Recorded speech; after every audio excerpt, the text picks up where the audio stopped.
Assalamualaikum warahmatullahi wabarakatuh. Selamat berjumpa kembali dengan kami di kanal YouTube 1001 Ide. Pada video kali ini kita akan membahas soal penilaian akhir semester atau ujian akhir semester mata pelajaran ilmu pengetahuan sosial. Kelas 8 Sekolah Menengah Pertama, Kurikulum Merdeka Belajar, semester yang pertama. Sebelum lanjut pada video pembahasan, kami mengucapkan terima kasih atas dukungannya terhadap perkembangan channel ini, yaitu dengan menekan tombol subscribe dan mengaktifkan tombol notifikasinya untuk mendapatkan informasi terbaru dari channel ini. Bagian yang pertama, berilah tanda silang pada huruf A, B, C, atau D pada jawaban yang paling benar. Soal nomor 1. Pernyataan yang tepat terkait letak geografis Indonesia adalah titik-titik. Yang A, Indonesia berada di antara 6 lintang utara, 11 lintang selatan, dan 95 bujur timur sampai dengan 141 bujur timur. Yang B, Indonesia berada pada pertemuan deretan pegunungan Sirkum Pasifik dan Sirkum Mediterania. Yang C, Indonesia berada di antara dua benua, yaitu benua Asia dan benua Australia, serta diapit oleh dua samudra, yaitu Samudra Hindia dan Samudra Pasifik. Yang D, Indonesia berada pada pertemuan tiga lempeng dunia. Jawaban yang tepat adalah yang C, yaitu Indonesia berada di antara dua benua, yaitu benua Asia dan benua Australia, serta diapit oleh dua samudra, yaitu Samudra Hindia dan Samudra Pasifik.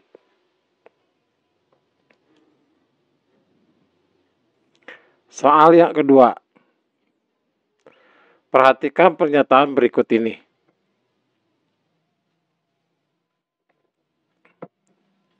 Satu, Indonesia adalah negara kepulauan. Kedua, lautan yang menjadi isolasi alam antar kelompok tersebut. Yang ketiga, keterbatasan teknologi di bidang nautika perkapalan menyebabkan mereka tidak dapat bertemu atau berpindah dari satu pulau ke pulau lain. Kondisi yang demikian merupakan faktor titik-titik yang memengaruhi keragaman sosial budaya di Indonesia.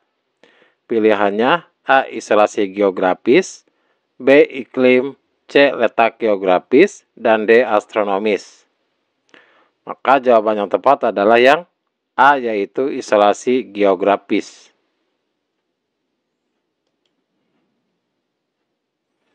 Soal yang ketiga. Perhatikan beberapa sumber daya alam berikut. Nomor 1, tanah. Nomor 2, hutan. Yang ketiga, gas. Yang keempat, minyak bumi. Dan yang kelima adalah air. Yang termasuk sumber daya alam renewable resource adalah titik-titik. Pilihannya A, 1, 3, dan 5, B, 2, 4, dan 5, C, 1, 2, dan 5, D, 3, 4, dan 5. Maka jawaban yang tepat adalah C, 1, 2, dan 5, yaitu tanah, hutan, dan air. Soal nomor 4. Berdasarkan Undang-Undang Nomor 11 Tahun 1967 tentang pertambangan, barang tambang di Indonesia dibagi menjadi 3 golongan, yaitu golongan A strategis, golongan B vital, dan golongan C industri. Minyak bumi dan gas bumi adalah sumber daya alam tambang yang termasuk golongan titik-titik. Pilihannya A golongan A, B golongan B, C golongan C, dan D golongan D. Maka jawaban yang paling tepat adalah yang A, yaitu golongan A. Soal nomor 5. Berikut pernyataan yang tepat mengenai keterkaitan manusia dengan pemanfaatan sumber daya alam adalah titik-titik. Pilihannya A. Populasi manusia yang semakin bertambah menyebabkan kegiatan eksploitasi terhadap sumber daya alam semakin berkurang, sehingga pencemaran lingkungan dapat dihindari. Yang B, penduduk yang semakin berkurang menyebabkan kegiatan bereksploitasi sumber daya alam berkurang dan kerusakan lingkungan bertambah. C. Populasi manusia yang semakin bertambah menyebabkan kegiatan eksploitasi sumber daya alam semakin bertambah dan mengakibatkan kerusakan lingkungan. D. Sedikit atau banyaknya manusia tidak akan memengaruhi sumber daya alam yang ada. Maka jawaban yang tepat adalah yang C. Populasi manusia yang semakin bertambah menyebabkan kegiatan eksploitasi sumber daya alam semakin bertambah dan mengakibatkan kerusakan lingkungan.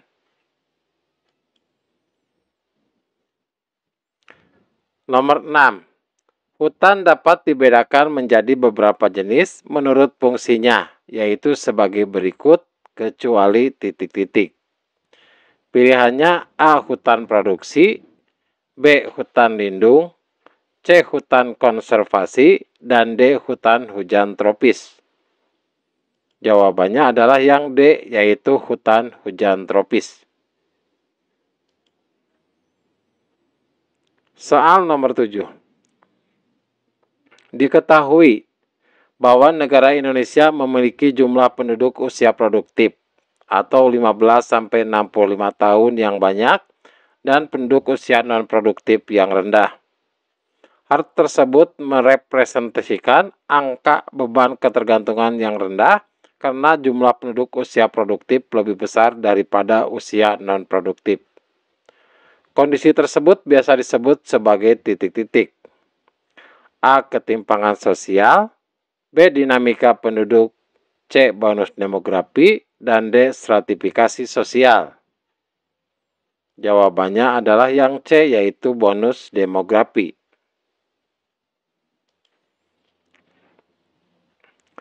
8. Kualitas sumber daya manusia ditentukan dengan beberapa hal kecuali. Pilihannya A. Pendidikan, B. Agama, C. Peningkatan kapasitas sumber daya manusia, dan D. Pembebasan atau membiarkan masyarakat generasi muda. Jawabannya adalah yang D, yaitu pembebasan atau membiarkan masyarakat generasi muda.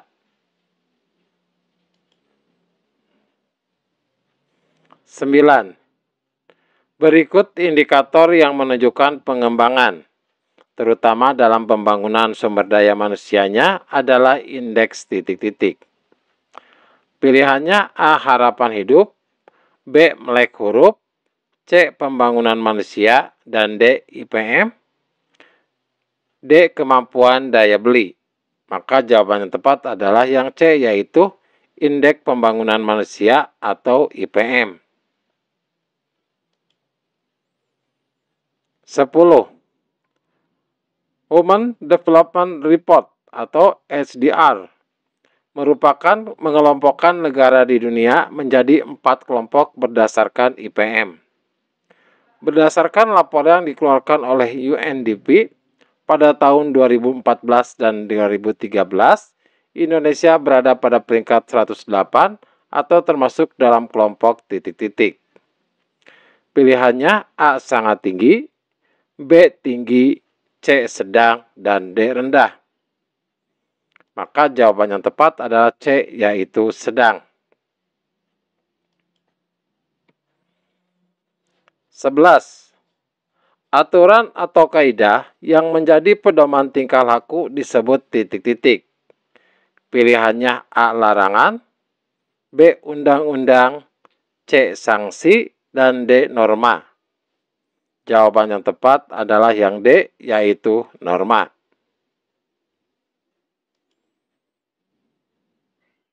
12. Lembaga sosial yang berperan dalam melakukan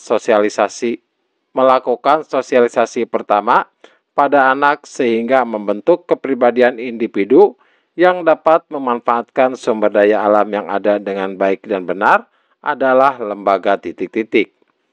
Pilihannya A. Keluarga, B. Pendidikan, C. Agama, dan D. Ekonomi. Maka jawaban yang tepat adalah yang A, yaitu keluarga. 13. Perbuatan yang dilakukan secara berulang-ulang dalam bentuk yang sama disebut titik-titik. Pilihannya A. Cara, B. Kebiasaan, T. Tata kelakuan, D. Adat istiadat. Jawaban yang tepat adalah yang B, yaitu kebiasaan. 14. Kebiasaan yang kemudian diterima sebagai patokan atau norma pengatur kelakuan bertindak. Apabila terjadi penyimpangan, akan dikenakan sanksi. Disebut titik-titik. Pilihannya A. Cara atau usage, B. Kebiasaan atau folkways, C. Tata kelakuan atau mores, dan D. Adat istiadat atau customs. Maka jawaban tepat adalah yang C, yaitu tata kelakuan atau mores. 15. Sejak permulaan abad 1 Masehi telah terjadi hubungan antara Indonesia dengan India. Hal itu disebabkan titik-titik. Pilihannya A. Terjadinya perubahan jalur lalu lintas perdagangan antara India dengan Tiongkok dari semula menggunakan jalur darat atau jalur sutra menjadi menggunakan jalur laut.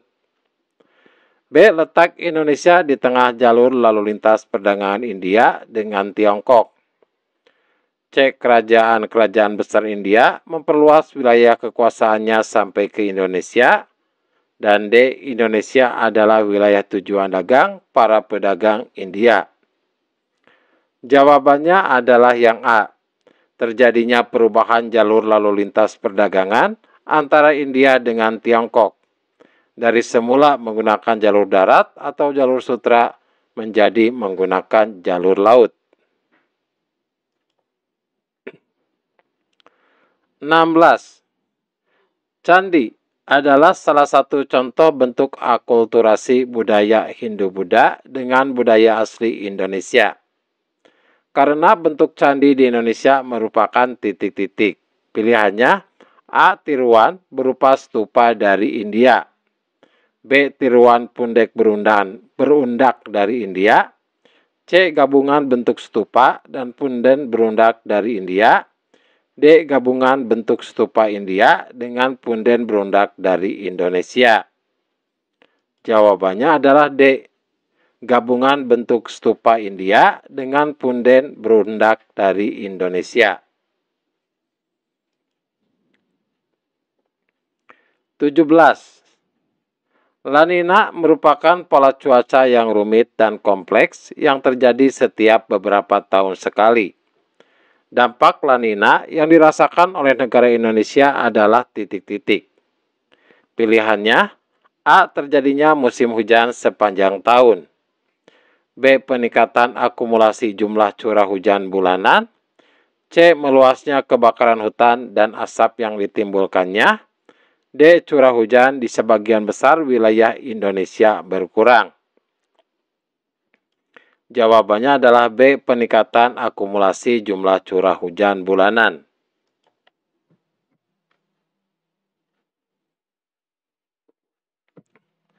18. Perdagangan, perkantoran, perindustrian, pariwisata, perikanan, dan peternakan merupakan aktivitas ekonomi yang cocok dilakukan di daerah titik-titik. Pilihannya A. Pantai, B. Perkotaan, C. Dataran rendah, dan D. Dataran tinggi. Maka jawaban yang tepat adalah yang C, yaitu dataran rendah.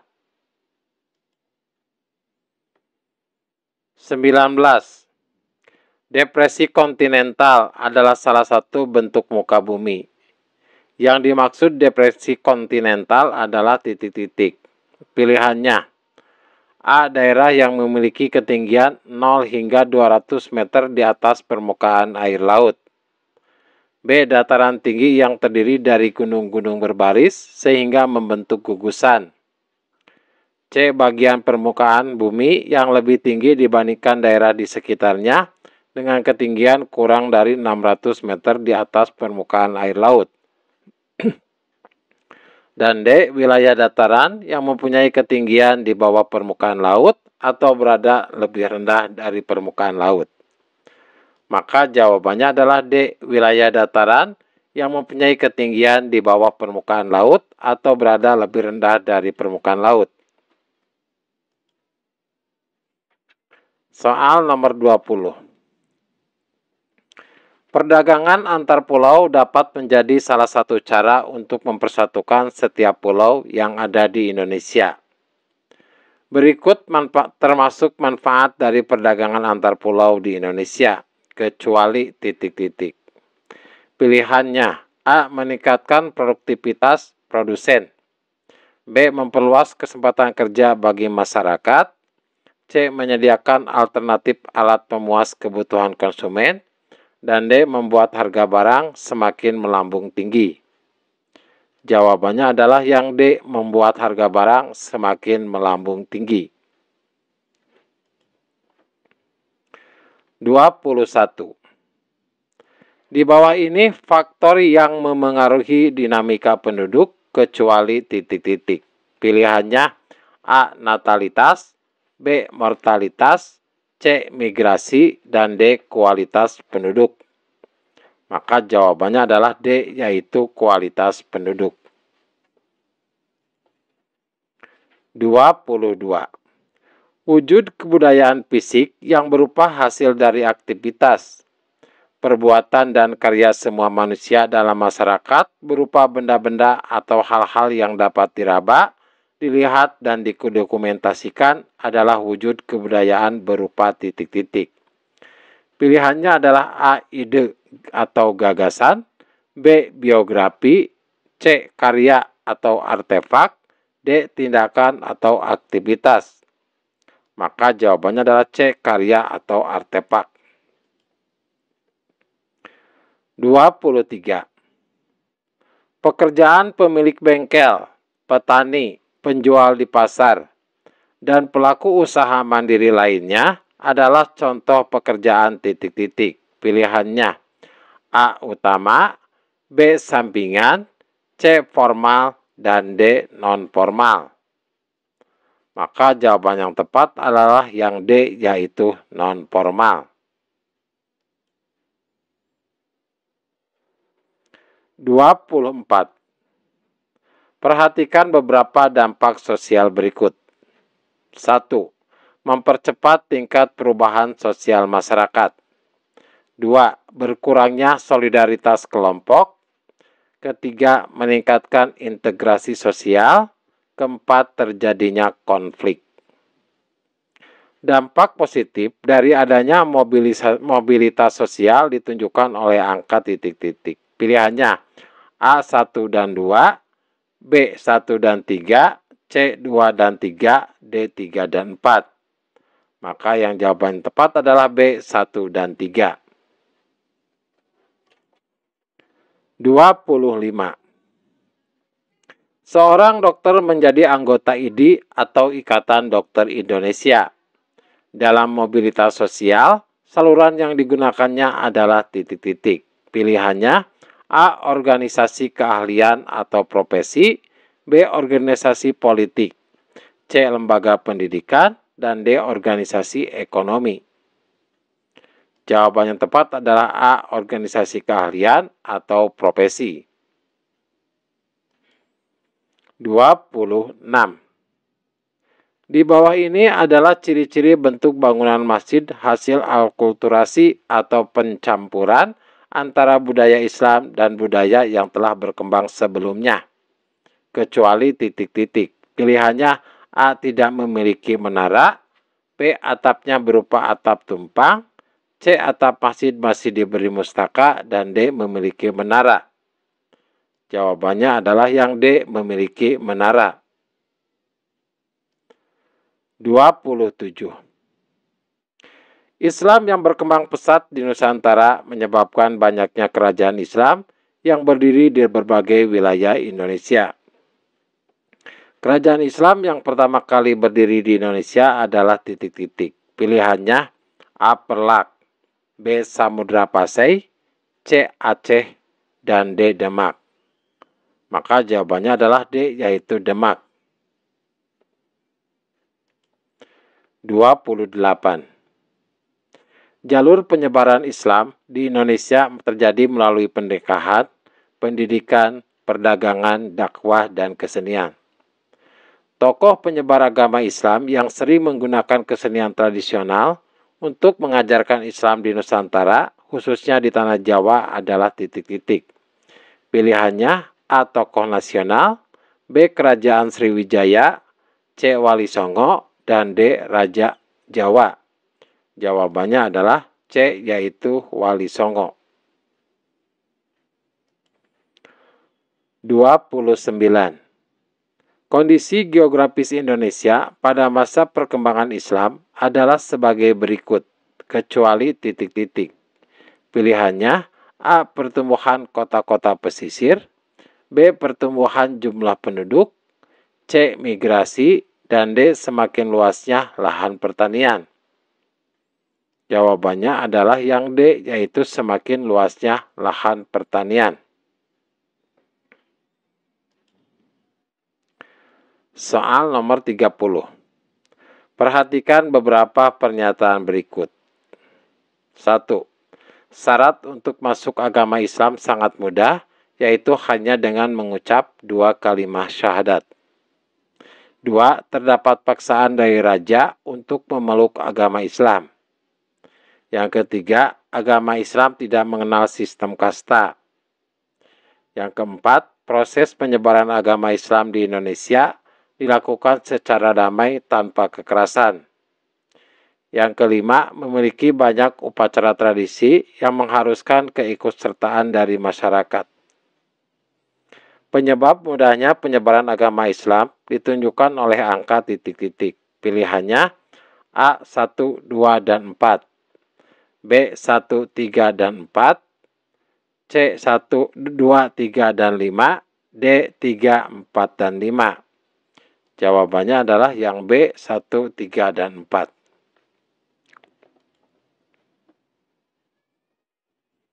Selanjutnya adalah esai. Jawablah pertanyaan-pertanyaan di bawah ini dengan benar. 31. Salah satu jenis hutan yang ada di Indonesia berdasarkan fungsinya adalah hutan konservasi. Hutan konservasi dibedakan menjadi 2 macam. Sebutkan 2 jenis hutan tersebut. Yang pertama adalah kawasan suaka alam, contohnya cagar alam dan suaka marga satwa. Yang kedua, kawasan pelestarian alam, yaitu taman nasional, taman wisata alam, dan taman hutan raya. 32. Bentuk muka bumi adalah struktur dan relief dari permukaan bumi, baik di daratan maupun di lautan. Beberapa bentuk muka bumi misalnya gunung, pegunungan, bukit, dataran rendah, depresi kontinental.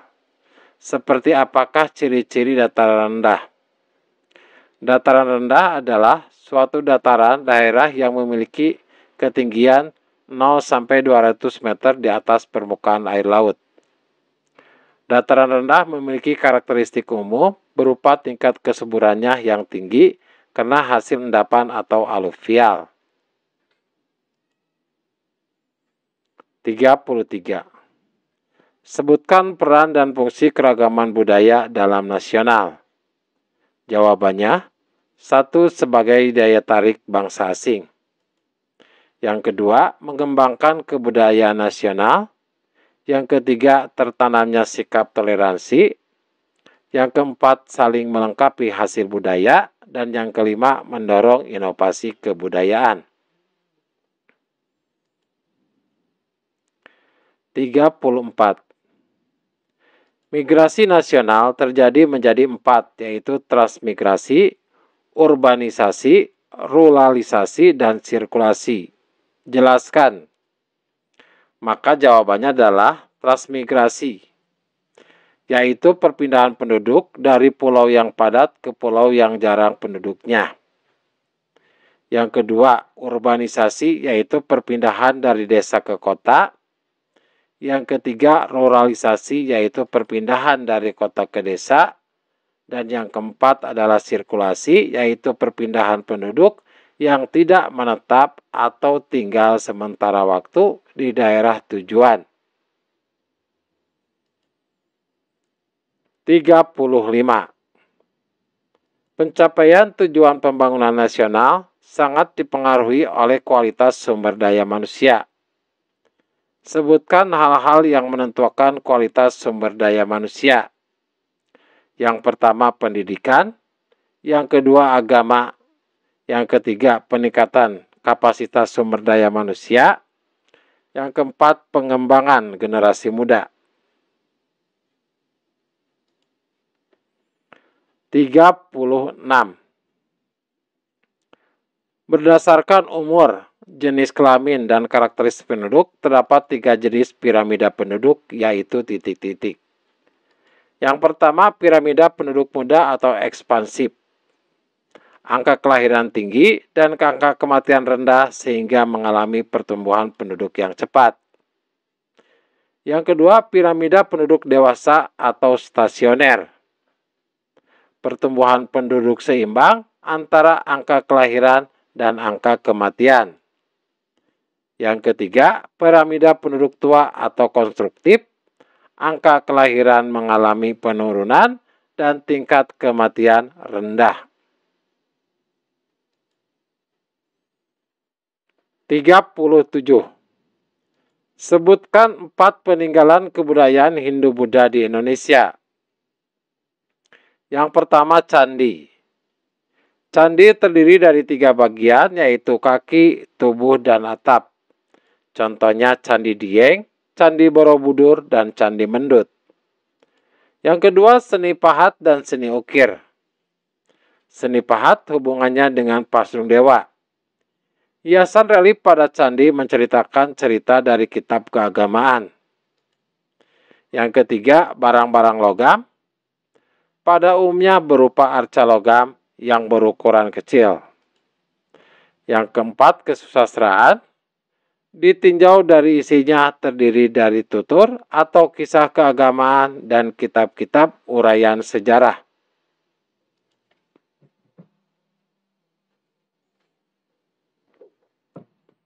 38. Sebutkan peranan lembaga sosial dalam pemanfaatan sumber daya alam.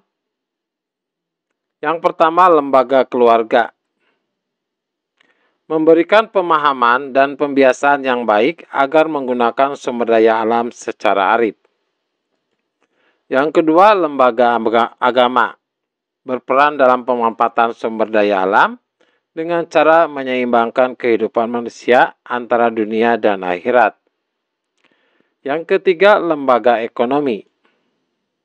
Menjaga keseimbangan dalam memanfaatkan sumber daya alam. Dan yang keempat, lembaga pendidikan. Memberikan kesadaran menjaga dan melestarikan alam dalam memanfaatkan sumber daya alam. Yang kelima, lembaga politik. Membuat undang-undang yang mengatur dan melindungi sumber daya alam di Indonesia. 39. Apa yang dimaksud mobilitas sosial? Sebutkan bentuk-bentuk mobilitas sosial dan saluran mobilitas sosial. Jawabannya adalah mobilitas sosial adalah perpindahan posisi seseorang atau sekelompok orang dari lapisan satu ke lapisan yang lainnya. Bentuk-bentuk mobilitas sosial, mobilitas vertikal atau vertikal ke atas atau social climbing dan vertikal ke bawah atau social sinking, dan mobilitas horizontal. Saluran mobilitas sosial. Yang pertama pendidikan, yang kedua organisasi politik, yang ketiga organisasi ekonomi, dan yang keempat adalah organisasi profesi. 40. Sebutkan peninggalan kerajaan Islam di Indonesia. Maka jawabannya adalah 1. Masjid dan menara. yang kedua makam, yang ketiga seni ukir, yang keempat seni pertunjukan atau permainan debus, sedati, dan wayang. Yang kelima aksara dan seni sastra, contohnya hikayat, babat, dan suluk. Demikianlah video contoh soal PAS dan UAS, mata pelajaran ilmu pengetahuan sosial, kelas 8 semester yang pertama. Kurikulum Merdeka Belajar. Jangan lupa juga untuk kunjungi website kami yaitu 1001ide.com dan mengunjungi Instagram kami yaitu 1001ide. Assalamualaikum warahmatullahi wabarakatuh.